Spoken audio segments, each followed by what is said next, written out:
ഉത്തമ രാമഭക്തന്റെ സമ്പൂർണ്ണ ചരിതം. വീരഹനുമാൻ ഇന്നു മുതൽ വൈകുന്നേരം 6 മണിക്ക്.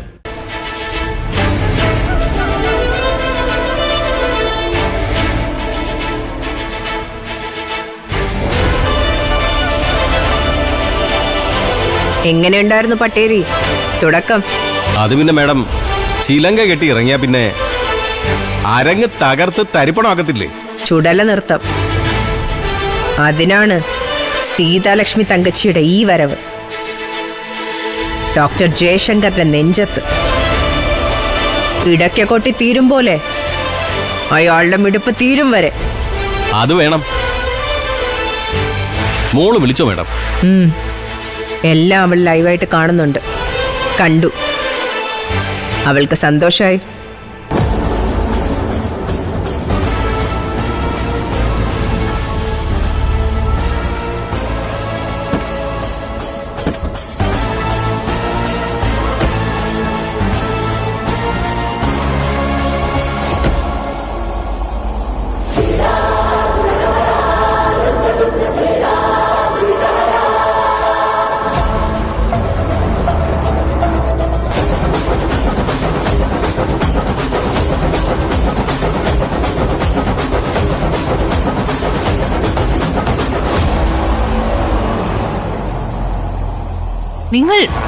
നിങ്ങൾ എന്താ ഇവിടെ?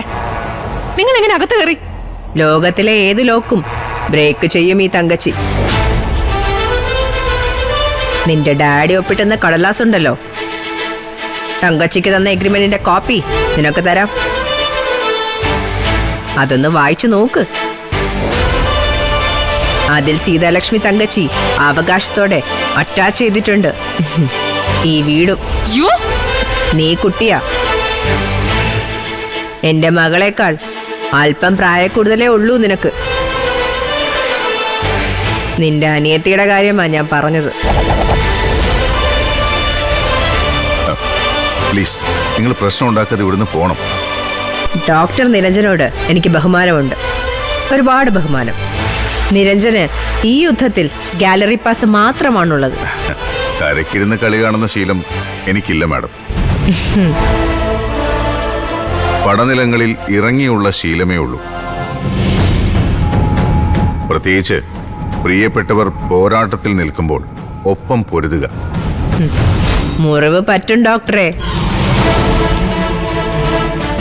തുന്നിക്കെട്ടാനാകാത്ത മുറിവ്. ഏത് മുറിവും ഉണങ്ങാനുള്ള മരുന്ന് എനിക്കറിയാം.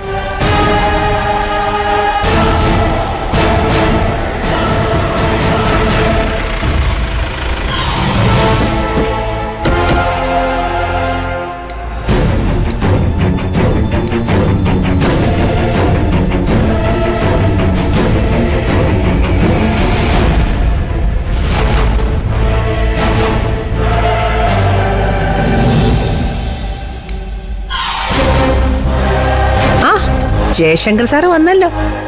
ഞാൻ കരുതി ഭയന്ന് നാട് വിട്ടെന്ന്. നഴ്സ് സീതാലക്ഷ്മിയെ പേടിച്ച് ഞാനെന്തിനു നാട് വിടണം? നിനക്ക് നല്ലത് മാത്രമേ ഞാൻ ചെയ്തിട്ടുള്ളൂ. അതിലെ ഏറ്റവും വലിയ നന്മയാണല്ലോ എന്റെ ഭർത്താവിന്റെ മരണം. വിധവയുടെ സങ്കടം എന്താണെന്ന് നിങ്ങളുടെ മകളെ ഞാൻ അറിയിക്കാം.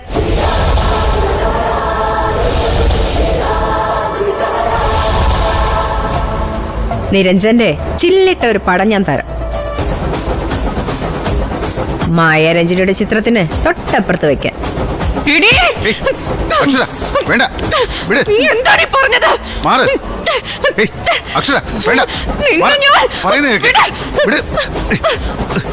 ശ്വാസമില്ലാതെ ജീവിക്കാൻ കഴിവുള്ളവളാ ഈ തങ്കച്ചി. ഇനി കത്തേണ്ട പട്ടടകൾ കത്തിച്ചിട്ടേ മടങ്ങൂ. എടോ ജയശങ്കറെ, പലിശ തീയതി മറക്കണ്ട. പിഴ ഒടുക്കാനുള്ള തീയതിയും. അതൊക്കെ കൃത്യമായിട്ട് വരും. മേഡം പോ. പട്ടേരി വാ.